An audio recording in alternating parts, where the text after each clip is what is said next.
प्यारे बच्चों, class 7th की मैथ्स की क्लास में आप सभी का एक बार फिर से स्वागत है बच्चों। और हम पढ़ रहे थे चैप्टर नंबर 11 वृत्त। तो बच्चों यहाँ पर एक हम रिवीजन कर लेते हैं कि हमने वृत्त के बारे में क्या क्या चीज़ें जानी हैं। तो यहाँ पर देखिए आपके सामने एक वृत्त दिख रहा होगा जो उसकी पहले की वीडियो क्लासेस में हम वैसे पढ़ चुके हैं, मगर एक बार रिवाइज कर लेते ताकि हम आगे के प्रश्नों को हल कर सकें। तो यहाँ पर देखिए जो कंपास की सहायता से बनाया गया वृत्त है, उसमें जहाँ पर ये आप रख के बनाते हैं नोक, वो क्या कहलाता है? वृत्त का केंद्र कहलाता है। ये हमारा पूरा क्या कहलाएगा? ये आकृति क्या कहलाती है? वृत्ताकार आकृति या वृत्त कहलाता है। ठीक है। अब यहाँ पर केंद्र से लेकर के वृत्त के किसी बिंदु के बीच की दूरी क्या कहलाएगी बच्चों? त्रिज्या कहते हैं। केंद्र से वृत्त के किसी भी बिंदु पर स्थित जो है उनके बीच की दूरी क्या कहलाती है? त्रिज्या कहलाती है। और त्रिज्या के बाद फिर हम चर्चा करते हैं जीवा की।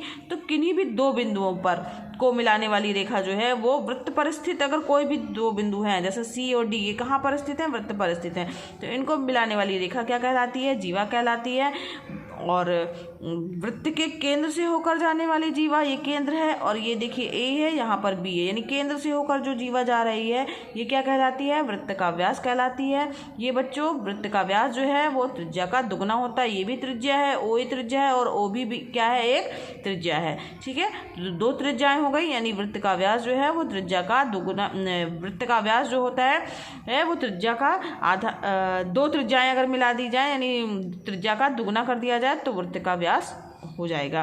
ठीक है। अब हम बात करते हैं कि वृत्तखंड क्या है, त्रिज्यखंड क्या है। तो यहाँ देखिए जो ये जीवा है या यहाँ से इतना हिस्सा जो कटा हुआ दिख रहा है, या वृत्त का कोई भी हिस्सा क्या कहलाएगा? वृत्त का वृत्तखंड कहलाता है। त्रिज्यखंड क्या होता है? तो केंद्र से, या एक तरह से कहा जाए त्रिज्या वाला हिस्सा जो है, अगर केंद्र से अगर हम कोई पीस काट के निकालते हैं तो ये हमारा क्या कहलाएगा बच्चों? त्रिज्यखंड कहलाता है।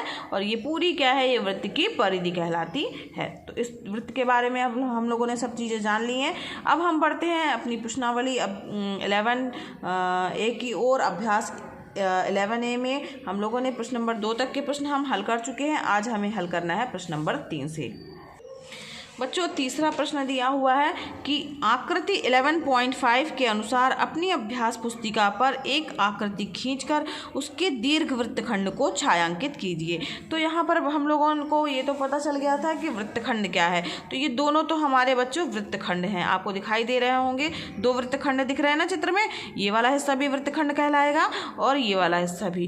तो यहाँ पर आपको दीर्घ वृत्तखंड को जो है वो छायांकित करना है। यहाँ ध्यान दीजिए बच्चों, यहाँ पर जो बड़ा हिस्सा का है वो क्या कहलाता है? दीर्घ कहलाता है, दीर्घ वृत्तखंड कहलाएगा। और जो छोटा हिस्सा है वो क्या कहलाएगा? लघु वृत्तखंड। तो ये हमारा कौन सा हिस्सा है? लघु वृत्तखंड का हिस्सा है। और ये हमारा कौन सा हिस्सा है बच्चों? दीर्घ वृत्तखंड का हिस्सा है।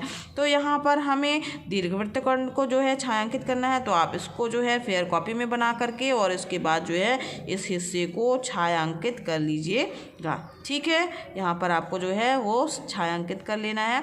तो ये हमारा क्या हो गया बच्चों? दीर्घ वृत्तखंड हो गया। ठीक। तो इसका उत्तर आपको समझ में आ गया।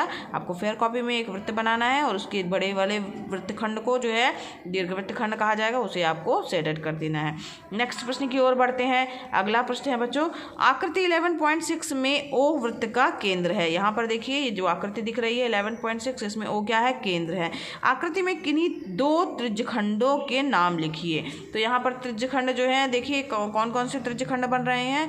तो ये देखिए यहाँ पर दो त्रिज्यखंड हैं, कोई भी ए ओ बी, ये हमारा एक क्या हो गया? त्रिज्यखंड हो गया। समझ में आ रहा है बच्चों? तो यहाँ पर इसका नाम जो है वो त्रिज्यखंड का नाम आप पहला लिख दीजिएगा ए ओ बी, ये हो गया ना त्रिज्यखंड ए ओ बी। यहाँ पर त्रिज्यखंड चाहे तो लिख दीजिएगा त्रिज्यखंड। ठीक। त्रिज्यखंड ए ओ बी, और दूसरा जो है त्रिज्यखंड है वो ये है बी ओ सी। ठीक है। तो ये क्या कहलाएंगे? त्रिज्यखंड कहलाएंगे। तो त्रिज्यखंड बी ओ सी, ये दो आपके पास में क्या हो गया बच्चों? त्रिज्यखंड हो गया। एक ये वाला हो गया और दूसरा ये वाला। ठीक है। समझ में आया त्रिज्यखंड किसे कहते हैं? तो हम इसको जान ही चुके हैं। फिर इसके बाद अगला बढ़ते हैं। अगला प्रश्न है हमारा 2.5 सेंटीमीटर त्रिज्या का एक वृत्त खींचिए जिसका केंद्र O है। इस वृत्त को 2 अर्धवृत्तों में विभाजित कीजिए। तो इसे 2 अर्धवृत्तों में विभाजित करना है, यानी हमें क्या करना है, केंद्र से होकर के जाने वाली एक जीवा खींच देनी है। तो बहुत ही आसान है। इसके लिए आप जो है वो क्या करिएगा, कंपास लीजिएगा ये, और यहाँ पर स्केल की सहायता से 2.5 सेंटीमीटर 2.5 सेंटीमीटर नाप लीजिएगा। ये देखिए 2.5, यहाँ 2 और यहाँ 0.5, ठीक है। यहाँ पे लाइनें बनी हुई हैं, 0 से 1 के बीच में 10 भाग हैं, तो यहाँ पर 5वें भाग तक रखना है। दिख रहा है आपको 2.5, ये हमने रख लिया है, नाप लिया है। और इसको बच्चों अपनी कॉपी में इस तरीके से 2.5 सेंटीमीटर नाप करके जो है आपको एक वृत्त खींच लेना है। अब यहाँ पर हमारा ये वृत्त तो बन गया। जहाँ पर ये नोक रखे थे हम लोग बच्चों, इसको क्या कहा जाएगा, वृत्त का केंद्र।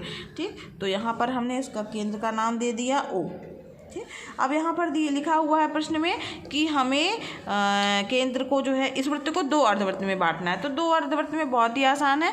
ये केंद्र से होकर जाने वाली जीवा, यानी हमें यहाँ देखना है कि इस केंद्र से होकर जाने वाली जीवा, ये देखिए ये क्या कहलाती है, वृत्त का व्यास कहलाती है, और जो उसे वृत्त को 2 बराबर भागों में बांटती है। तो यहाँ हमने इसे दे दिया A और ए नाम दे दिया, और ये B।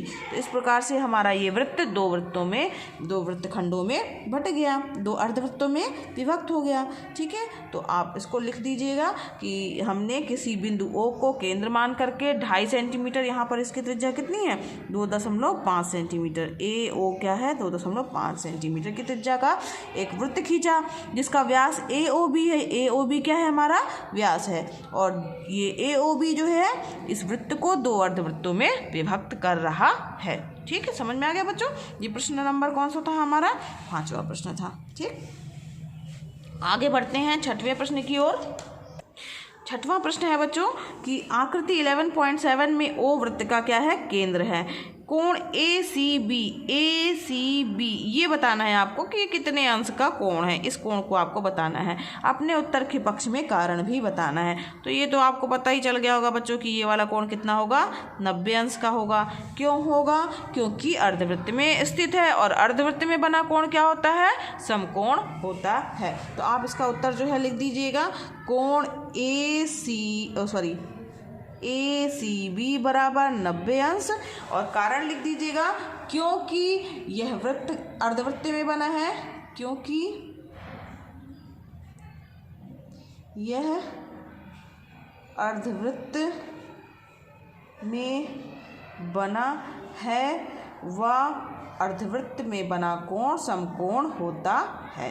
वह अर्धवृत्त में बना कोण समकोण होता है, समकोण होता है। ठीक है, तो ये आपका उत्तर हो गया।